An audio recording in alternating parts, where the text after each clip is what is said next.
And I'd like to get started. After Sreikanta has given us a little bit of an idea from the outside what Germany looks like, I would like to hear first from our guests from other countries, what did your country do right in the area of responsibility and governance in the digital realm? So what were the positive things that they actually did so that we know what it is that we can actually learn from you? Didier, do you want to start? Thank you. Good afternoon. First of all, I'd like to thank the organizers for having me here. I'm very honored also to share the panel with fellow panelists today. So I'm from Rwanda. Worked with the government of Rwanda for 7 years before joining Smartafrica, which is a Pan-African organization, for the last 2 years. I served the government of Rwanda in different capacity. I was in charge of the National Data Center. Later on, I was in charge of cybersecurity. And then my final assignment was Director General of ICT at the Ministry of ICT and Youth. So I was privileged to see the development journey that Rwanda has undergone through for the last several years. In fact, some of you know a bit of Rwanda as a country that went through war. And in 1994, went through genocide. That's already 24 years ago. After 1994, the country started to decide where they want to shift and what would be the priority. You clearly understand that it's a country post-war, has so many priorities. You have to reconstruct education, health, the unity and reconciliation, the infrastructure. Everything was to be rebuilt because the country was really at its lowest point. And at that point, we managed, the country decided to, in 2000, they developed what they call the Vision 2020. It was a 20 years roadmap where they defined the priorities, and technology, information technology was one of the priorities they decided back then to focus on, because Rwanda was known to be a country without a lot of natural resources compared to a lot of neighbors. We're surrounded by DR Congo, which has plenty of natural resources, Tanzania, Uganda, and our size, the country is 26,500 square kilometers. I don't know what is the size of Germany, but it's a small country, Rwanda. What was the main focus then that you had on IT? So the focus, first of all, was because it was new. We're talking about just a few years after the World Wide Web was created, invented, and the country first decided to liberalize the market, open the telecom, pass the telecommunication law to open it so that the private sector. So there was no monopoly. Yes, so it moved from a state-owned company to open and liberalize and privatized. But more importantly, the country decided to put institution, first of all, to put an institutional framework. So there was a Ministry of Information and Communication Technology which was created. It used to be some of functions were in some ministries, mainly infrastructure, but a little bit in education and science and technology. So it was a bit spread.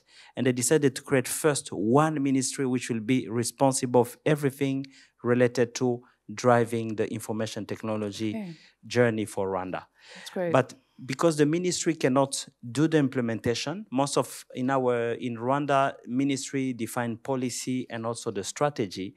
But for proper check and balance, they decided to create an implementing organization, which will be in charge of implementing the different projects. So they created a national IT agency that reports to the ministry.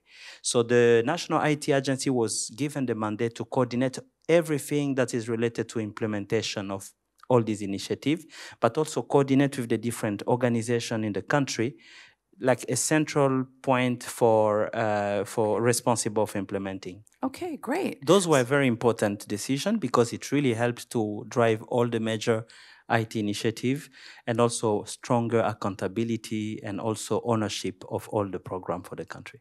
Okay, thank you very much. Dev, can you tell us about China's What did China do right?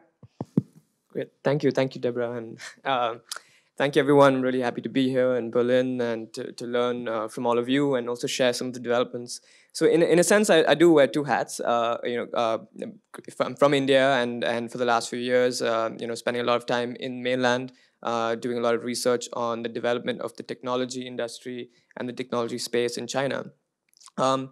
So, I mean, I guess as a caveat, I should add, when doing a comparative sort of perspective on especially with China, there's a very different cultural context, a very different political context and legal context. So, when you share these sort of what countries like China have done, it's very difficult to sort of say this should be a model that can be easily transported into different countries. Even India, which are similar to China in many ways. You have both countries with over 1 billion population, both economically developing countries, and share a lot of characteristics. Yet their growth is very different, and they both share different models. So I guess I want to put that out there, before we go ahead.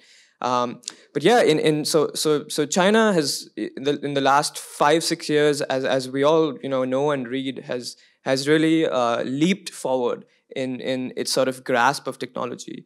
So today, the internet penetration in China is close to about 60-65%. The latest data from Xinhua was released, I think, 2 days ago, actually, where China crossed 800 million internet users. 801, that's very important.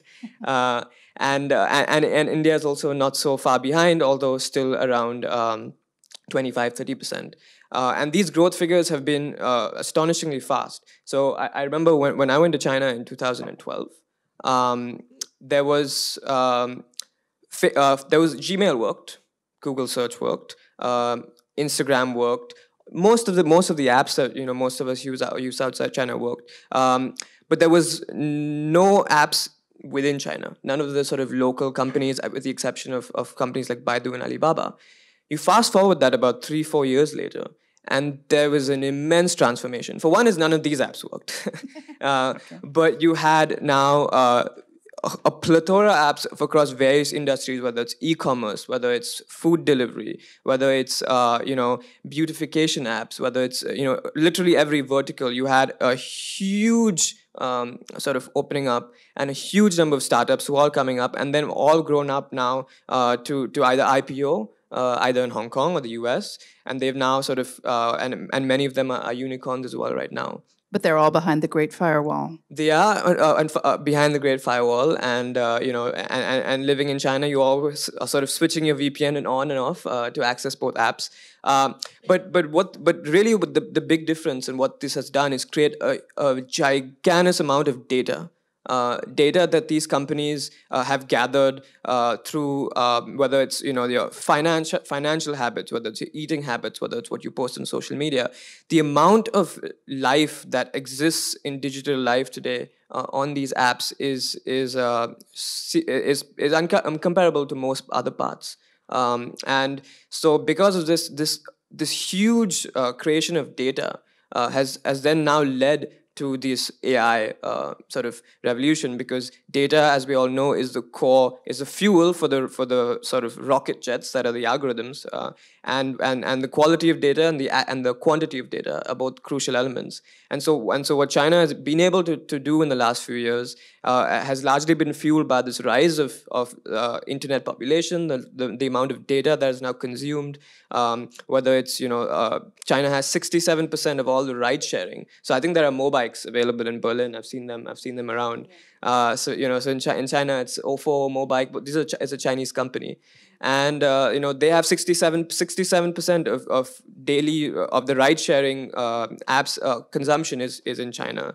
There's about 6 trillion levels of sort of mobile payments that are coming out of China. And this volume of data is immensely valuable, and that data layer is now fueling all the sort of AI applications that you see today, whether it's facial recognition, and I think that has been a sort of revolutionary thing of can you harness the data, so can you get that data out there, and then can you build insights and build applications from that. Okay, so the focus there is really on the data and the AI. Yeah. Thank you very much. Stefan Schiffner, can you give us an idea from Luxembourg, looking across? Could you give a microphone over to him? Anything you see here in particular? What is Luxembourg doing something better than Germany is doing? Well, maybe I can extend it a little bit to the Benelux in general. Sure. Luxembourg certainly is a good example of this, but I think that Luxembourg and Belgium and also the Netherlands focused very much on research and on education. So Luxembourg started a university in 2004. The university I'm looking for is only started in 2004, and they made it a university which is now under the top 200. And one of the biggest topics there is computer science and all around information and other innovative things, because their scheme, it's really a research university. There's not so many students. Luxembourg is not that big. Where should the students come from, right? So the main topics there are applied new technologies. It's always, if you acquire funding from the Luxembourgish Research Fund, the question is, what is the added value for the Luxembourgish typical industries, which is satellites and which is some car-to-car communication, and of course the financial sector. For a small country like Luxembourg, this specialization is the right thing to do. I'm not so sure whether this is very advisable to transport this to Germany, because it's a complete different thing. Even the Benelux is very small, and they have to be very focused and can be good in one thing or two things, but they cannot be good in many things. And I'm not sure whether we should look as Germans, happen to be that I'm German,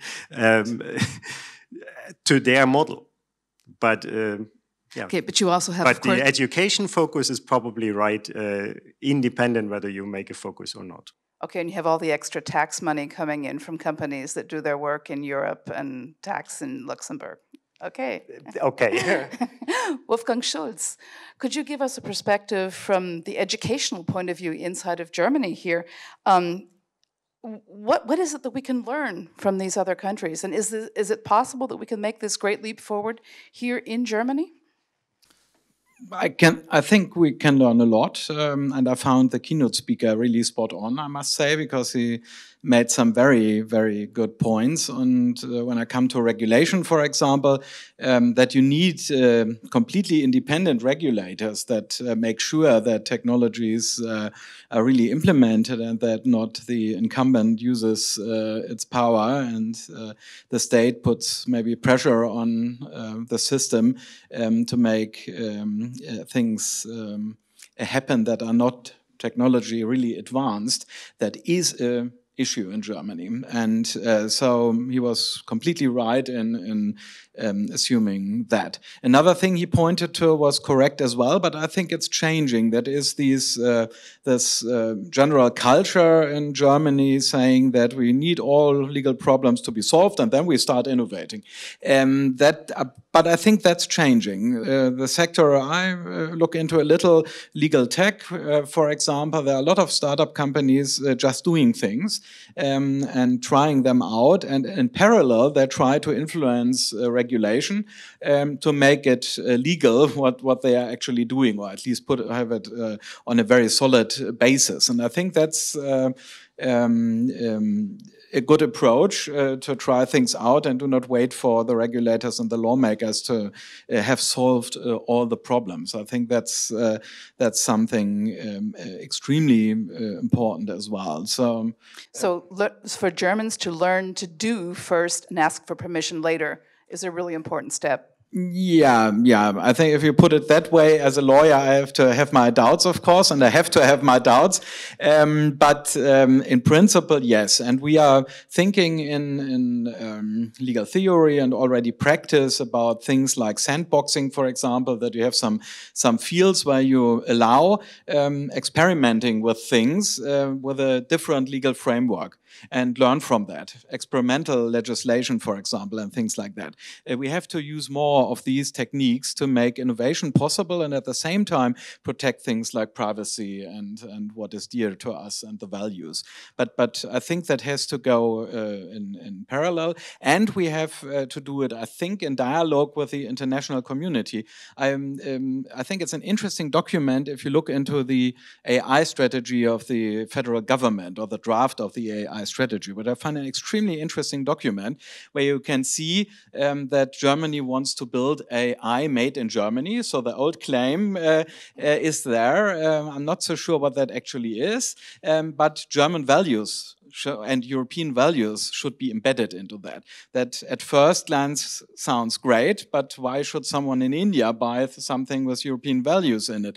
Maybe they want their cultural values embedded in the technology. So there is a little tension when they say at one paragraph that Germany wants to become a market leader in AI exports and things like that. And on the other hand, this values, both is important, but I do not really see how that goes together. So there's some thinking to be done, I think. But the starting point is excellent. So I really encourage you to read it because it's a really good and inspiring document. Okay, thank you very much. Rudolf Gridl, you have the hard part of defending Germany. Are some of these things possible here that we've heard? Yes, deregulation, we've managed sort of to get rid of telecom. What's the German perspective here? Yeah, thank you very much. And of course, first of all, thank you very much for these nice words about the draft of the AI strategy, which is in the co-leadership of our ministry with the research ministry together. We are doing it. And we really try to bring through what you just described, a new approach, a fresh approach, something that goes beyond what is normally associated with Germany, like regulations and lengthy process and this and these things. I mean, there are of course many things are true, and at the same time, I would say there are a lot of things happening which are already beyond and further down the road than what has been described. For instance, when you look at like the platform economies and the consumer-oriented internet businesses, it is clear that there are platforms, international companies that have such a large market share that have such a dominating place on the market that it is quite difficult to go and build a European or German champion competing.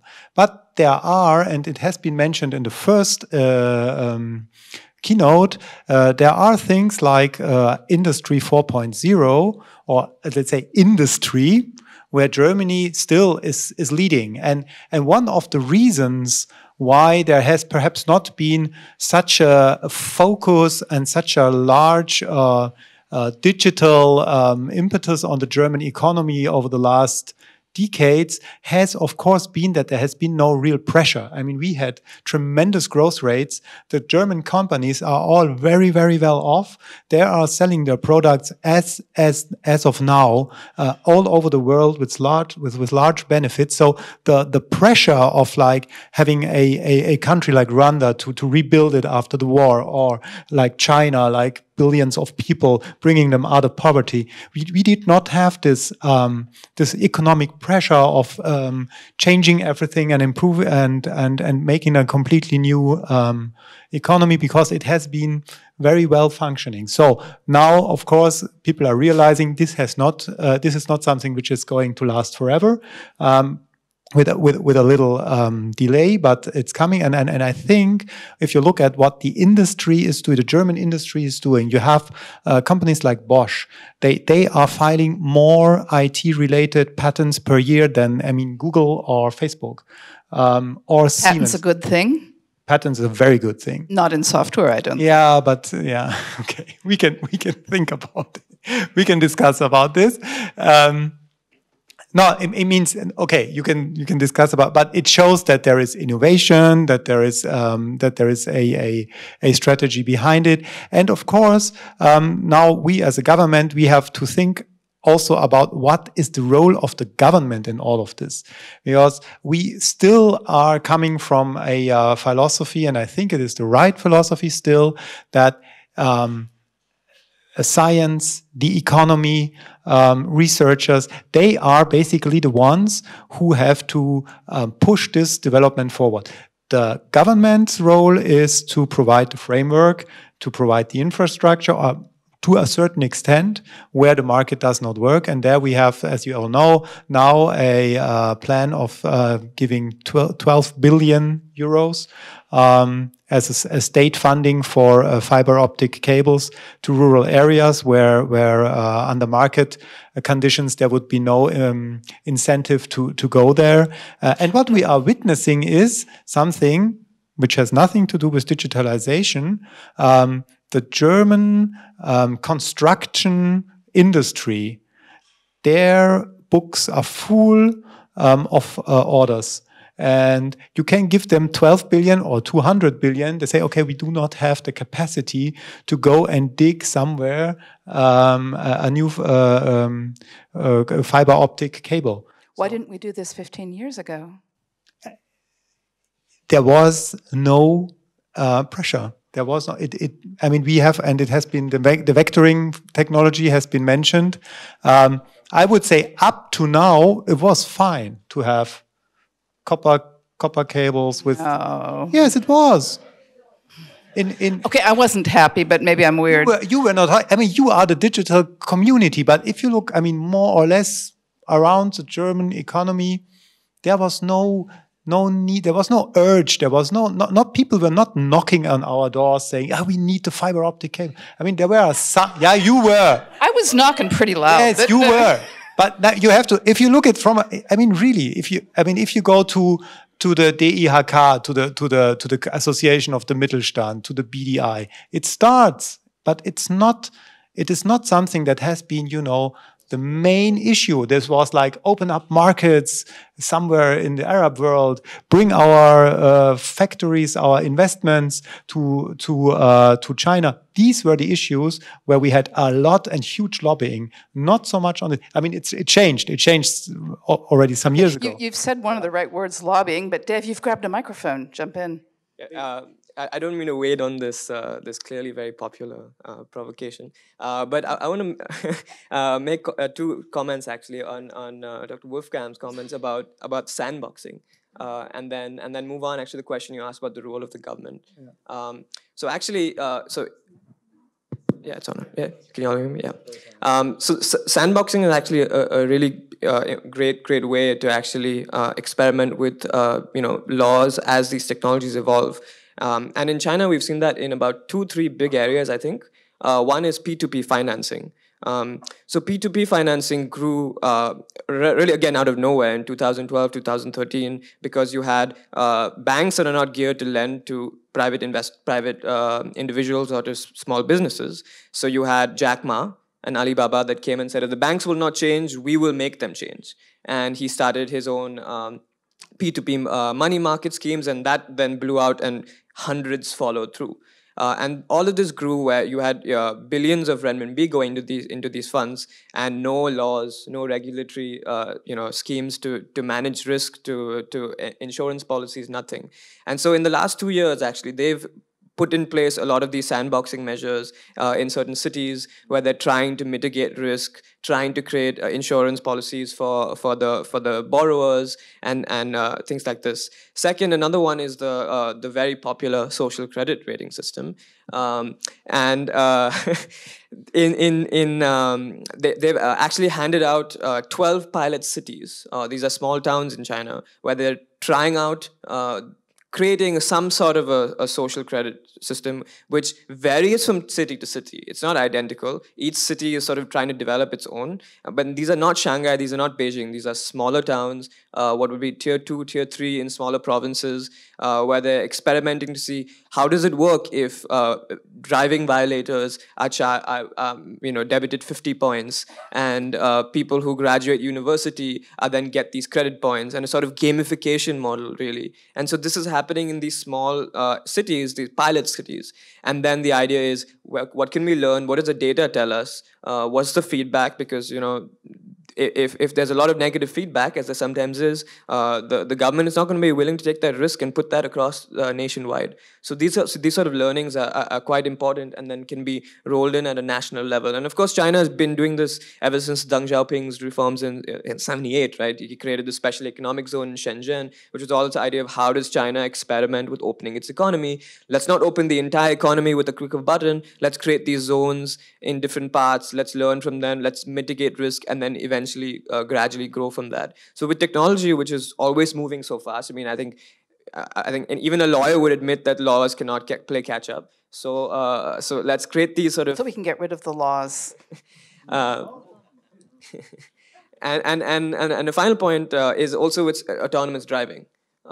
So again, here the general, I think, pervasive view within this autonomous driving community is that the country that makes the first leap forward won't be the one that develops the technology first. It'll be the one that creates the laws that allow the technology to actually enter the roads. And so a lot of cities now are competing within China to create these, again, experimental systems, experimental sort of zones where you can try out level 3, level 4 autonomous driving cars, and then eventually actually put these cars onto the actual roads with the general public. So just on the point of sandboxing. Didier, is that a topic at all in Rwanda, autonomous driving? No, not at all at this point, because the country decided to focus on a few areas, especially the clouds, cybersecurity, and also, more generally the fourth industrial revolution, but specifically on issues like drone, because Rwanda was among the first countries to open up its regulation to allow innovation in drone, for example. We had a company that came and started, I think, the first use of drone to deliver blood, because Rwanda is a very mountainous country, very hilly, so sometimes getting medical supply to the health centers was a bit difficult using the ordinary road network. So they started, and now it's actually being expanded, because many countries were very conservative with how they open up the space for such innovation. But also fintech is one of the area where Rwanda is actually focusing. And coming back maybe from the German context, that I should clearly state that I don't know, I'm also learning. I think as a country there is an opportunity to actually position in some areas.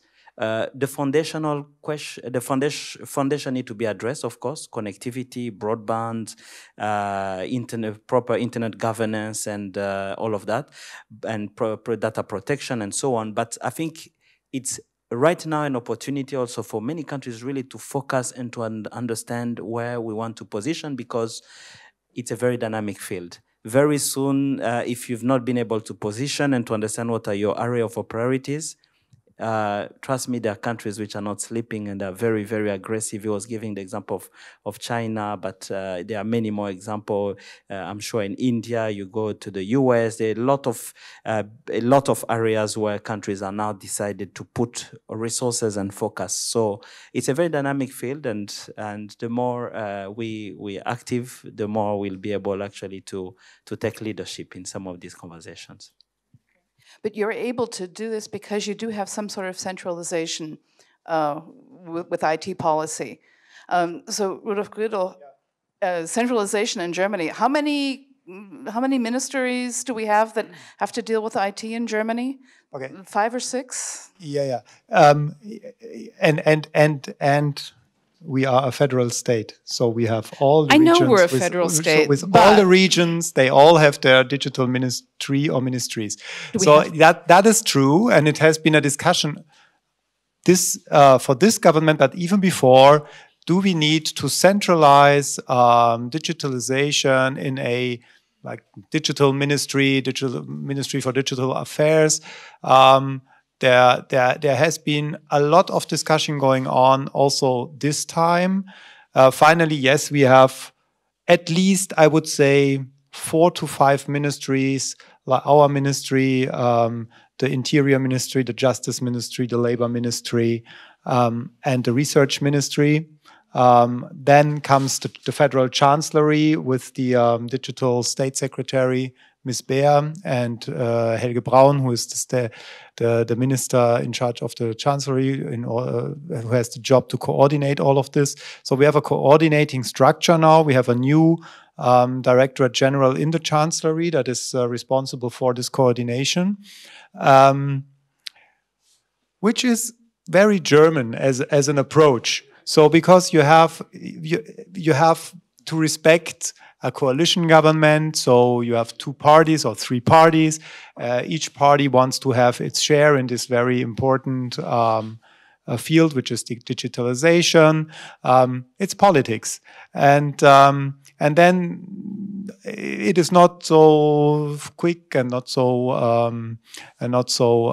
fast. And then you have certain areas like education, which are not really in the responsibility of the federal government, but of the Länder, of the federal states. Is this structure a good structure? I have to be careful of what I am saying now. Well, good. Then we'll have Wolfgang Schulz say whether he thinks it's a good structure or not. I think you have to respect one thought, that is, you can't take away digitalization from any ministry, because it really is within the development of labor, in the development of the economy, and so forth. It could have been perhaps an idea to have one ministry with a little bit more responsibilities for coordinating, for giving a structure, for giving a strategy, which is now supposed to be in the Chancellery, but it is not so large, this Directorate General. So by that's as far as I can tell here in this public space. To me, this sounds kind of like a kindergarten. This is my yellow pail, and you can't use it. Wolfgang Schulz. Yeah. So a kindergarten is a very creative space. Definitely. So I think in this instance, I'm studying media law, and media is a state matter here in Germany for those from abroad. And I know that there are dysfunctionalities, to put it mildly, for this system. But in this instance, when it comes to technology policy, I'm not sure that it is fair to blame the states. You didn't do that, but some do. Because there, I think there is really sometimes a healthy competition there when it comes to smart city concepts, for example. There are different concepts around, and the different states compete. And I think that's a good thing and can help the development. And with the federal government, I think not harmonization, but maybe a little more coherence could help. And it is very obvious that, of course, the Ministry for Justice and Consumer Affairs lobbying for consumers and what they believe is their consumer interest, which I think is sometimes a very, very special interpretation. But beside that, economic affairs, of course, it's the industry interest and so on. That's very normal in a government. And so it's a hard job to have a kind of coherent concept. And this concept cannot be, and I refer again to this AI thing, that cannot be a kind of rollout plan of a technology. You can't, I think, govern technologies like AI like that. It is not that there is a master plan there and then you roll it out. It's more, I think, about seeing opportunities, seeing that there are some things where you have to connect the dots. It's that you see there is an ecosphere there where AI is being developed for health, for example, and you see that's something that what they have developed there might be helpful in a completely different realm, or an ethics standard there has some elements that it is helpful for other AI things as well. And to connect the debate in Germany to the European and the international level, which I think is crucial when we have a debate about ethics in AI, to do that without China, with this potential. I think that's something we shouldn't do. We should involve them. Otherwise, we have a very, very high standard there, but the Chinese products all over the world have a completely different concept. So what we do as researchers, for example, is to try and strengthen the links to Chinese colleagues, to get them in the dialogue, not only about technology, but also about ethics and technology and things like that. I think that's where the government can be extremely helpful in connecting these dots and ecospheres and so on. But I think it will not work when you have these mental image of rolling out in technology. I think that's too broad, too diverse. We've learned that there are so many machine learning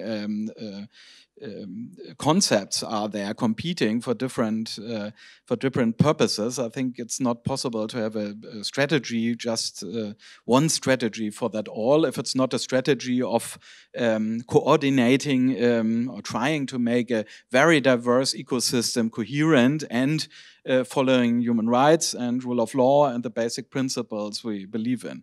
Okay, well, we have 16 different state ideas of how we go about doing education. Stefan Schiffner, you're German, so you know a little bit about this. What is your impression on the education? Is there any way we can get the 16 German states to pull together and educate the populace? This question was completely, it hits me completely unprepared, to be honest. I would say in the education there a bigger problem is maybe even in a much smaller size. So we observe such a big diversity, and this is almost independent from governance. If you meet the right teacher as a young person, you'll probably end up doing computer science or something like this because you were inspired. If not, you are lost. But I don't believe that this is easy to govern, in the sense of it doesn't change how many computers are in a school, or whether every class is basically equipped with all kinds of technology. So I don't know what here the right answer is. Partially, I think in the education part, my impression, and this is a personal impression, I have no data for this because I'm not prepared for this, but if I open a German newspaper, and also if I open a Belgian newspaper, for example, if it's about anything you can study, if you talk about technology-directed studies, it's still considered as something geeky, and it's okay to be bad in math. It's just in the media, this is okay. It's not okay to be bad in, I don't know, in languages. I think it should be treated in a way equally, and this is maybe the most important thing in government, that in governance, that we understand that our world is now so dependent in mathematics and logic and physics, that this needs to be also in the media presence a bit a star, so to say. So we have to focus a bit more on making math and technology cool. Yeah. Okay, great. My students always think this is really horrible from me because I celebrate the errors that they make. And they're Germans, so they hate to make errors. But I think it's a really great way to learn, is to realize you did something wrong and learn from that. How can we do that better? So you were speaking about the bicycles before, Dev, and I've seen pictures of these big mountains of bicycles in China. We've also had problems with two of the OFO went broke here in Berlin and left a lot of bicycles on the streets. Can we learn from these errors? What could we learn? Well, use Mobike, don't use OFO, I guess. No, actually, I think with going back to the point we were talking about earlier about what role can the government play, and about creating these building. If you take the sort of role of the government aside first and just talk about building incentives, and what kind of right incentives to build, let's say, an AI ecosystem. So one of the interesting moves made is to tear down the walls that exist between companies, these proprietary patents, proprietary technology walls that exist between companies competing, as well as between research institutes. So for example, universities like Tsinghua University, Peking University are encouraged and incentivized, as are companies, to actually have a lot of cooperation and sharing. So this is crucial, right? Because all the companies have the data. Alibaba, Tencent, Facebook, Google, they have the data. Without the data, and you can put the best AI machine learning scientist, if he doesn't have the data, what is he or she going to do? So here, this idea is if we can have these companies share their data with the research institutes, so that if a company like Alibaba, its revenue comes from e-commerce, so it's going to put its best scientists towards building the best algorithms that get people to buy more and improve its revenue. But maybe a researcher at Tsinghua University can use that kind of data for different goals, different ideas, whether it's social goals, whether it's larger social and economic goals, because a researcher at a university has different priorities and different incentives.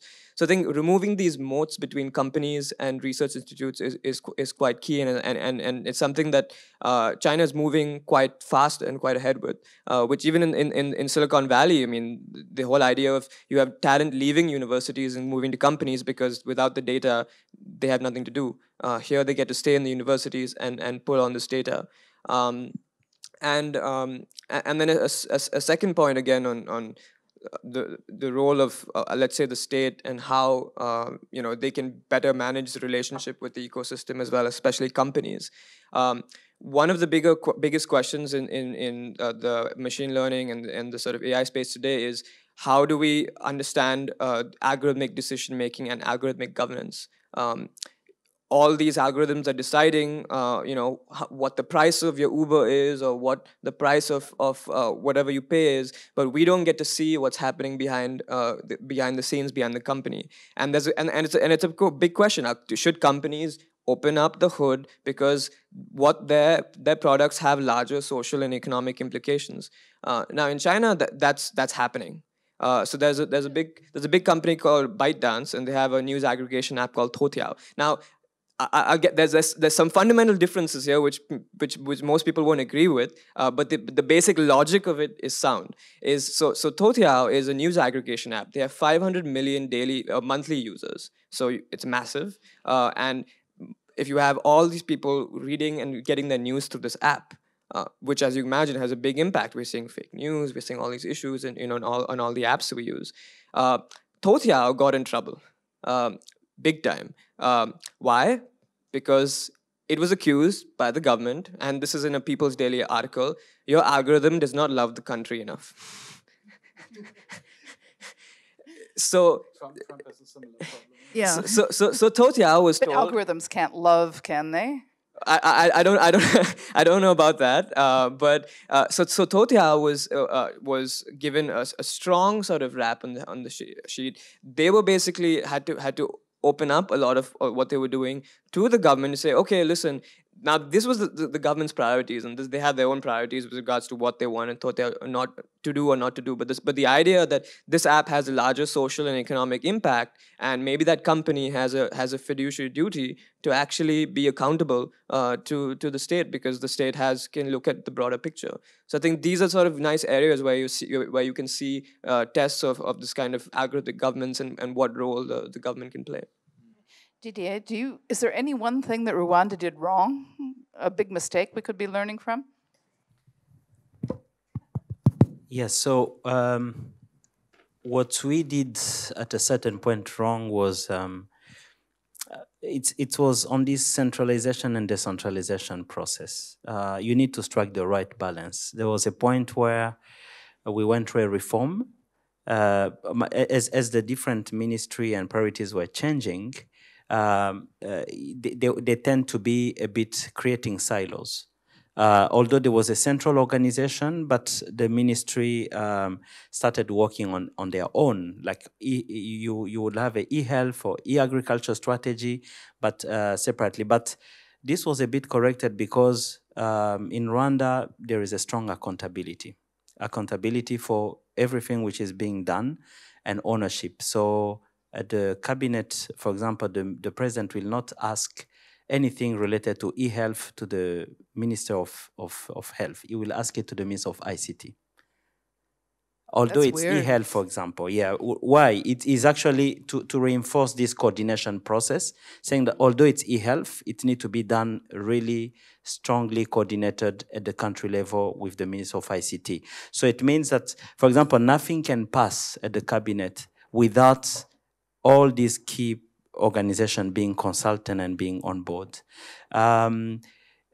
So although we learned it went to different levels and different level of transformation, there is now a clear understanding about who is coordinating. Although each ministry has a certain leeway of doing things, it needs all to be properly coordinated at the central level, and there is one person at the end of the day who is accountable for that at the level of the country. Go ahead. I was just about to say, would the Germans like to say something? Yeah, this, I think, again, we can learn something as regards this coordination. Again, I think it's good that many ministries have their say in it because they represent different interest groups in the government. But nevertheless, it's good to have someone who's really accountable for what's happening there. But I would like to put a footnote to what Dev says on data sharing and companies and the industry working together, and I will do something that on German panels never happens or never has happened in the last years. I will say something nice about Facebook, and learning from mistakes. With this, after this Cambridge Analytica scandal, there was obviously a debate within Facebook. I was told about. Do we now close completely, let no academics in, because that was part of the, not the only thing, but part of the data leak problem. And they decided, no, we want to open up in a structured way. And they have now started an initiative where election research, for example, there is a systematic interface, and this interface is governed by peers, by other academics, not by the industry, and they decide whether you can access with the project, have access to some data Facebook provides. That's only a very small thing, but it goes into the direction you mentioned, that there should be much more interconnection between academic independent research and the internal research and the data that is stored within the companies, because that has become so important for society to reflect on itself and to understand what actually happens, not only for innovation, but also for technical innovation, that is an extremely important step. But in a way, this is tearing down walls, and which is, I think, is a good thing. But on the other hand, we're starting to build walls in the internet. Isn't that sort of a contradiction?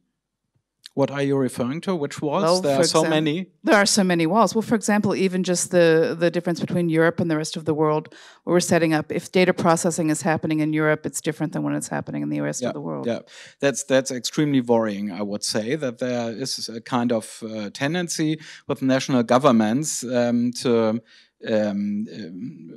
They are after some problems that are really there, but they sometimes take measures without considering what that means to the free flow of information and freedom of speech. And the German Network Enforcement Act, for example, is such a thing.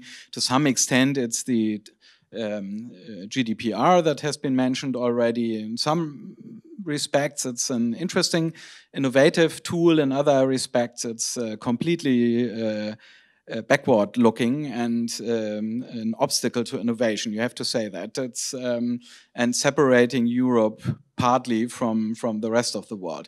To some extent, it is other countries adopted. And so like we had with the data protection directive, you can really see that that had an effect, that Europe set a standard and other countries moved up their data protection standards, but to some extent it can be something that's more an obstacle. So I think you are right.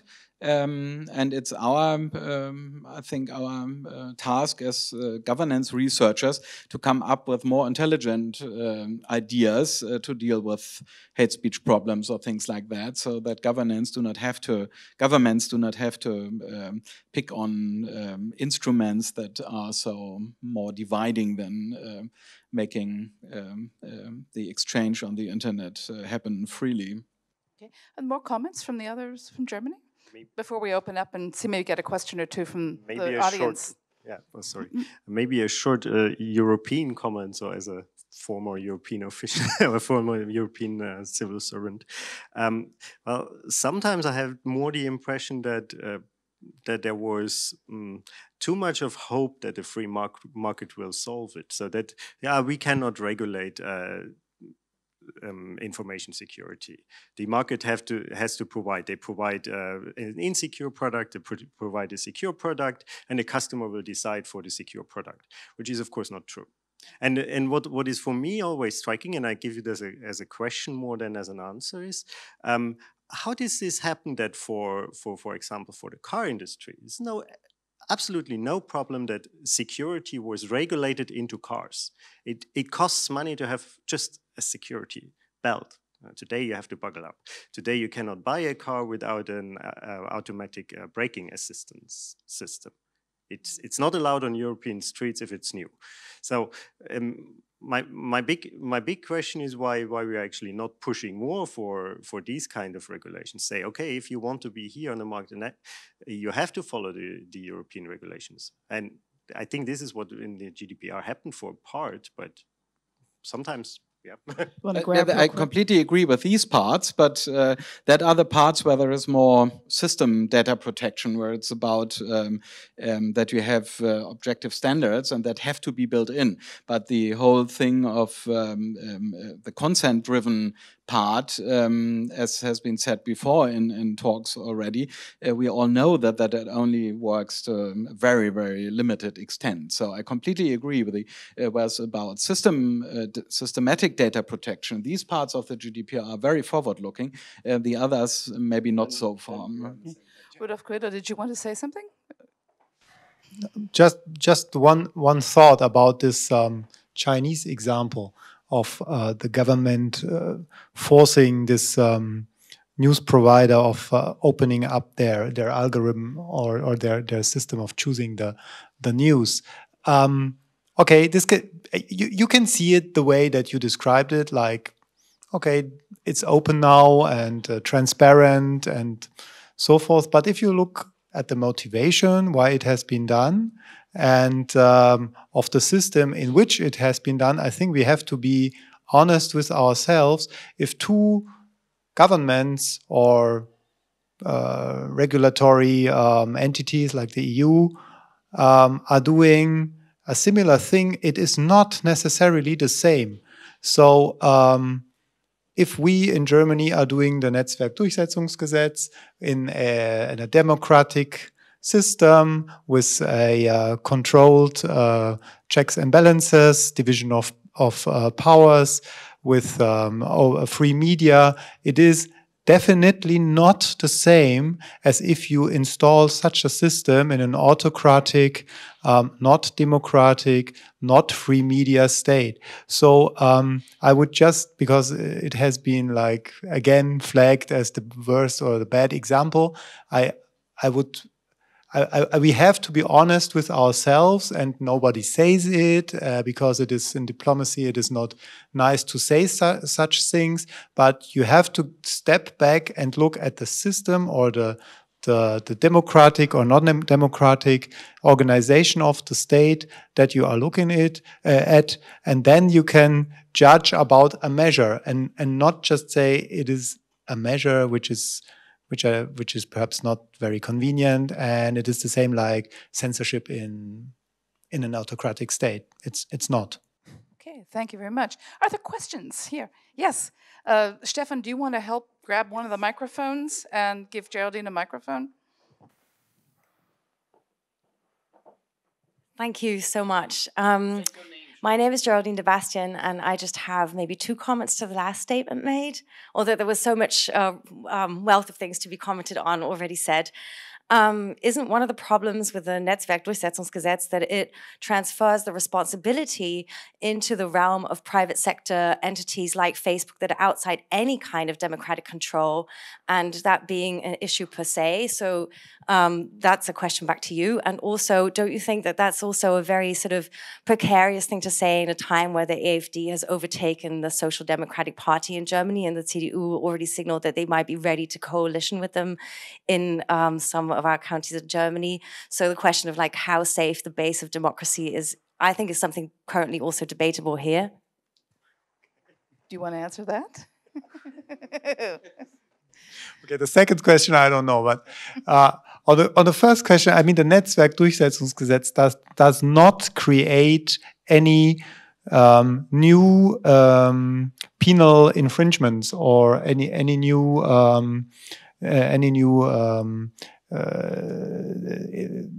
things in the penal code where you could be accountable for. It only says if there is an infringement or if there is a violation of an existing law, then these companies have to react, and they are the ones that get the data. The alternative would be that somebody like the Federal Criminal Agency would have a permanent and a direct link to everything that happens in YouTube all the time in real time and survey and have a real-time surveillance. That's not something that we want to have.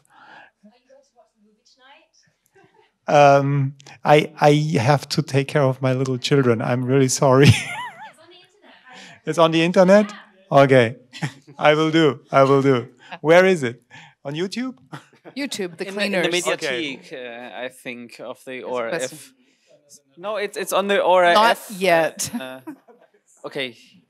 Yeah, Reinhard Messerschmidt. I have a set of questions because in the beginning of the debate there was a certain kind of, let's say, skepticism bashing. So maybe from a philosophical perspective, there is at least a certain kind of skepticism valuable concerning responsible research and ethical innovation. That leads me to the point about what term of innovation have we talked about most of the time, except maybe the end of the debate. So I was wondering, does it serve private or public interests? Does it serve individualized profits or commons? Could it or maybe should it be the case that public money leads first to public infrastructure and later to business models? So we had the term smart city.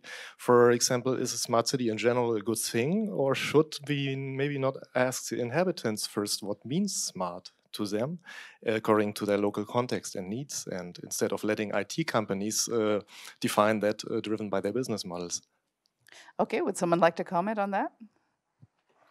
Maybe because one part of this conference is to learn from experience. So I would very much like to answer Didier or Dev whether how it's in your country when you say innovation, whether it's for the public good, or if it's taxpayers' money, then it has to serve the public good, or is innovation meant like I think it was a bit in the question, like here it's private companies getting more profit, and that seemed to be a good innovation. I think it was a bit in that direction. So how is it, for example, in Rwanda? If you talk about innovation, what do you basically mean by that? More public goods, private goods, or what? It's how actually it's measured?